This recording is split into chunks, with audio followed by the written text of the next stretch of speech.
નમસ્કાર, રામ રામ. બ્રહ્મભટ્ટ સમાજ મારા મતે સામાજિક સંયોજનની દૃષ્ટિએ જોઈએ તો એક નેતૃત્વ કરતો સમાજ છે.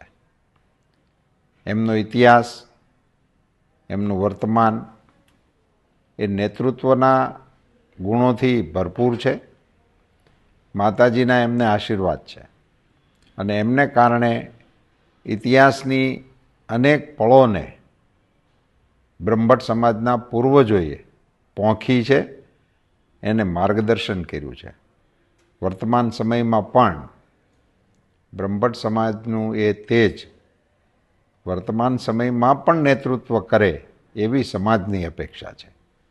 એ કેટલીક આપણી સામાજિક રચનાઓ એવી હતી કે જેને કારણે સમાજની જરૂરિયાતો એ આવા પ્રકારની વિશિષ્ટ સમાજ રચનાને કારણે પોષાતી હતી, જેનો વર્તમાન સમયની અંદર જ્ઞાતિવિહીન સમાજની કલ્પનાઓ આવી, પ્રગતિશીલ સમાજની માન્યતાઓએ ઘણો બધો આપણી ઉપર ઘેરાવો કર્યો અને એ વધતા વધતા લગ્ન સંસ્થાઓ ઉપર પણ એ પહોંચી છે અને એને પરિણામે સામાજિક પોત આપણા પાતળા થયા છે. એવા સંજોગોમાં મારો પોતાનો નમ્ર મત છે કે બ્રહ્મભટ્ટ સમાજે એમના સુવર્ણ ઇતિહાસને યાદ કરીને વર્તમાન ઇતિહાસને સુવર્ણ કરવા માટેના પ્રયાસોમાં નવી પેઢીએ પોતાનું યોગદાન આપવું જોઈએ એવી નમ્ર અપેક્ષા સાથે